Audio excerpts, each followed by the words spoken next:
Our next speaker has informed me that there are some 3 million wrecks on the ocean floor, and only a tiny fraction of those have been explored. So I'd like to invite James Delgado up here. He's a marine historian, and he has a lot to tell us about the hidden secrets under the water.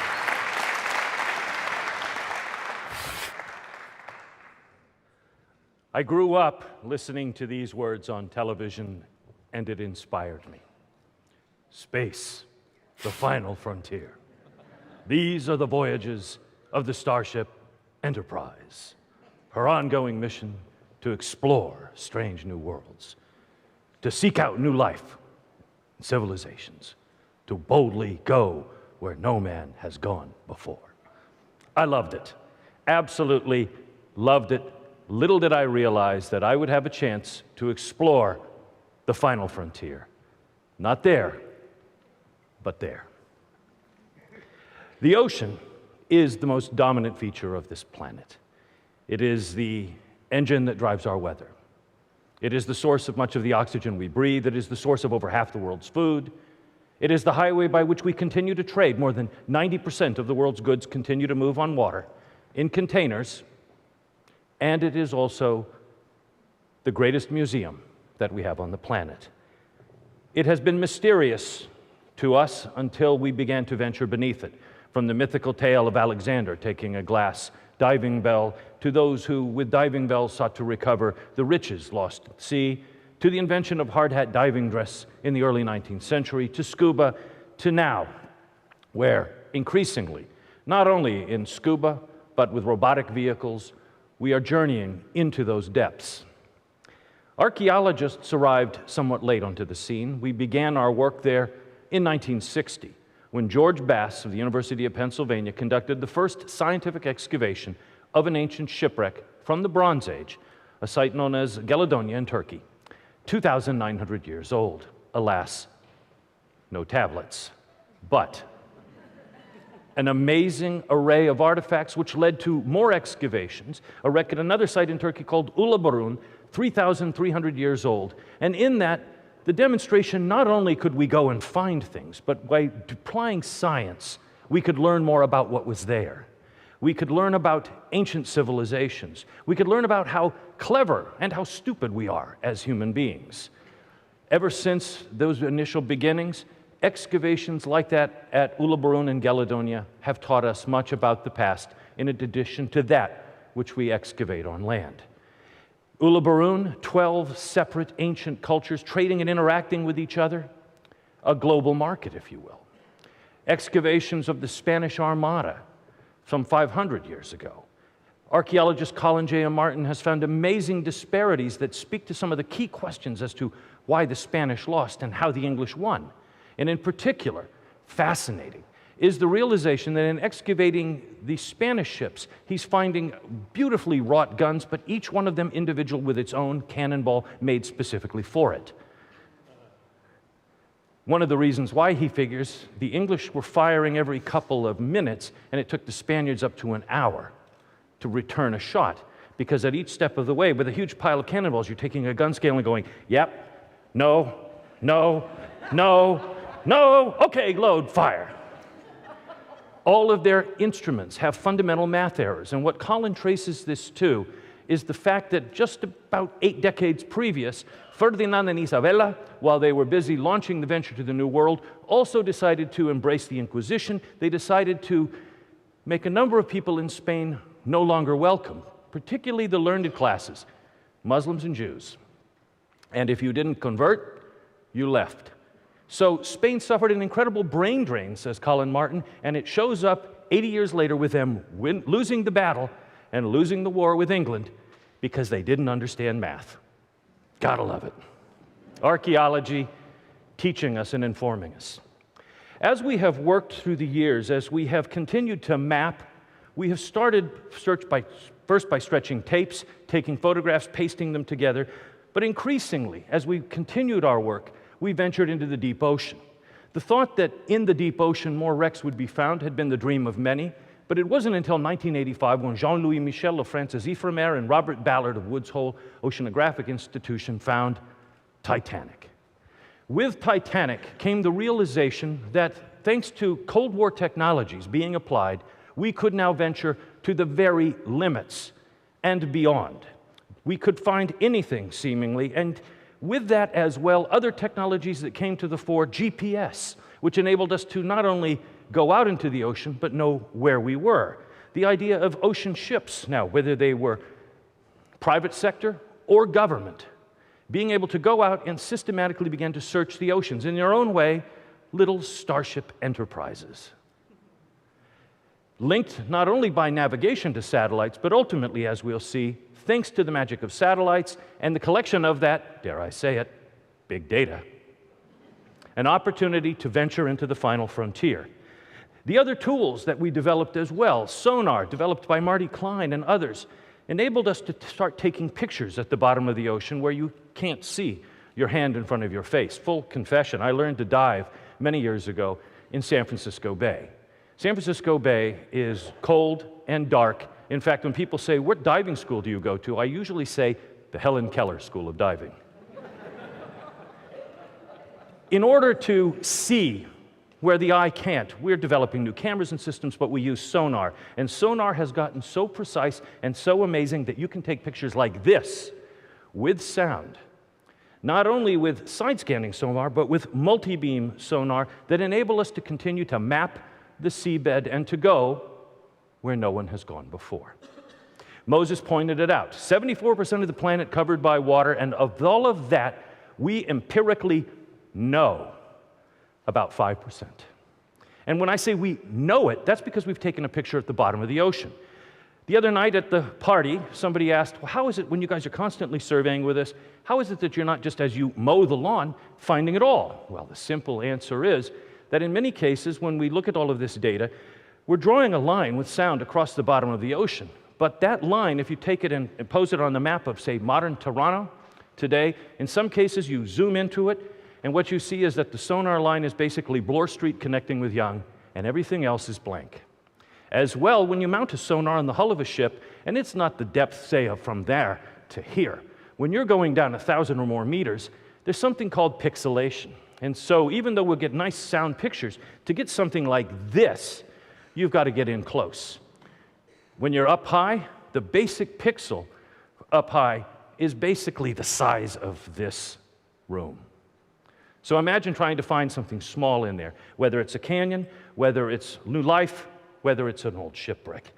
So with that, we've begun to develop new technologies. Robots like the Remus, an autonomous underwater vehicle. Programmed, it goes out. This specific type goes to 6,000 meters, hence the name Remus 6000. It can work for 20 hours. It can systematically go, cover a fair amount of seabed, flying low, flying high, adjusting in case there's something to run into it, or it should run into that, I should say, and collecting a variety of data, temperature, the amount of oxygen in the water. It's a probe, just like Spock used to fire out of the Enterprise. And with that, what we capture and bring back is amazing imagery that we can then send tethered robots down to look at. And what I like most about it, as the father of one-time teenagers, is if this thing surfaces and you're not there, it phones you.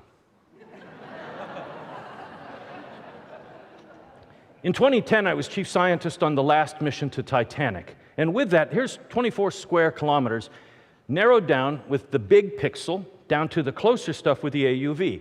That's a box in which Titanic rests. And in there, zooming in, there's the main portion of Titanic's wreck, the bow and the stern separated by about 800 yards or meters. In that area, zooming in with the sound again, able to get closer, that's the stern of Titanic, painted entirely with sound. Now that's the basic map done with the robot again and again. And then with the remotely operated vehicle, thanks to the magic of colleagues at Woods Hole Oceanographic Institution, superimposing visual data that maps, and there's that same stern of Titanic, everything there, the railing down, you can't see where Jack and Rose clung on to the very end, but there it is, captured 12,456 feet below the surface. In detail. Here's Titanic, bow and stern, imaged and pulled together. This is Titanic as well, not a painting, but Titanic imaged with the robots back and forth. All of this done and to this level of accuracy. So we've got the tools. We're able to do it, but what's missing? What's missing has been doing this for more than just, well, self-satisfying archaeological reasons. Not just doing it because it's cool, not just doing it because it's old, not just doing it because we can, but doing it because there's something that we need to address in this planet right now, and that is that the oceans are not only key to our understanding of the past, the oceans are key to our future. So these days, I work in the States for the National Oceanic and Atmospheric Administration. I'm not here representing them today. I'm on my holiday back home in Canada, but they tolerate what I do, because what we focus back on is through finds like these, we connect people to the oceans. How? Well, when we find something like this wreck in 1,300 meters of water in the Gulf of Mexico, an unanticipated discovery of a copper-clad ghost of a shipwreck filled with an amazing array of artifacts that we now know dates to the early part of the 19th century, a period of vast change, the fall of empires, the rise of new countries, and this ship most likely being a privateer, a legalized pirate, with 2 other vessels. We went back, working with Bob Ballard of Titanic fame and his ship, the Nautilus, to explore this wreck and to not only map it, but to also excavate and recover 63 artifacts, to biopsy the wreck, if you will, so we could learn more. But in doing this, the key, the way it works best is that Bob's team is diverse. You have a number of folks on the ship, archaeologists and other scientists, but here, for any of you who ever give anybody a hard time over video games, the best ROV pilots are the gamers. And as well, all of the other engineers. And what's also fun is that with that whole team working together, you can only fit so many of them on the ship, but thanks to those satellites, thanks to the connection, thanks to telepresence, we can connect to other scientists around the world. So as much as we had a small team of us on the ship, we also had a few hundred other colleagues who could chime in, could say, no, I see exactly what that is. But what's also important is when the Enterprise went and visited a new planet, it wasn't just looking at the ancient ruins. It was looking at everything. And thanks to telepresence and thanks to the need to connect, we share this with scientists who, at the moment, we're excavating and looking and recovering something like a jar of ginger, which helps sailors not have seasickness. The marine biologists are looking and studying. The physical oceanographers are there looking at the readouts. They're looking at how much dissolved oxygen. We're taking probes and sticking them in to see the formation of bacteria. We're looking at how the copper is degrading and killing marine life as the wreck itself has become an artificial reef. But the key as well is, as we did this, as we recovered these few things and brought them back for more analysis, we also were sharing this with the rest of the planet. We melted Bob's server that day as we started the work, because in a moment we had a little better at that stage, about 1.1 million people tune in and watch. Not just look over our shoulder, but ask questions. Now, we don't have that technology down now, and it's hard to sort of deal with the flow. But just the same, whether it was a school group, an audience like you in an auditorium, or people sitting and watching this on their phones, their iPads, or at their desk, we were fielding all sorts of questions and comments, and that was magic. Because with that, a couple of things. Not only do you get the opportunity to then interpret and to share, but what you also have the opportunity to do is learn from others. It's citizen science. It's answering questions. And for me as an archaeologist, one of the magic questions, one of the best, is in the middle of trying to pick something up very carefully, somebody finally said, "Stop pussyfooting around, pick it up." To which you stop for a second, look up and say, "Hey, I hear you." And actually, full disclosure, I'm one of the least patient archaeologists on the planet, but I have one chance only to do this and not break it. So I had a chance to explain a little bit of what I do, but also learn from the other folks who would say, "By the way, you just missed that," or I've been studying these and this is what I know. And to have the biologists chime in, we found 3 new species of life while we were down there. We found things living there that shouldn't have been living there, that we knew lived elsewhere. It's a whole range of papers. There's a couple dissertations that are already being done on it, but the key thing is that people watched. Now, when we work on Titanic or other sites, then what we do is we bring all of that science together, but we also talk about the issues. On every one of these wrecks, we find problems. We find modern trash. We find that wrecks have an impact. Just 2 weeks ago, off the coast of British Columbia, in our first mission in Canada with Nautilus, we were able to go out and find this wreck, the Coast Trader, torpedoed by the Japanese in World War II, June 7th, 1942, sitting on the bottom. Canadian Hydrographic had mapped something that we thought was it, about 2 miles away from where the crew said they'd been sunk. But these were the first eyes to drop down, and a lot of folks watched it. Hopefully some of you were able to join us and watch. We're still trying to get better about just saying, hi, we're out there. And to that end, if you go to nautilus.org now, live missions are happening as Bob and the team go all the way down the west coast of North America. Looking at fish, looking at reefs, looking at submerged prehistoric shorelines that may give evidence of the first people on this continent, and as well, the past. The messages that we share, I think, ultimately boil down to this.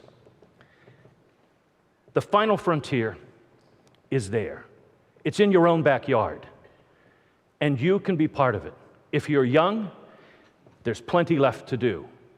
If you're a kid, not all has been done. The boomers have left a lot for you.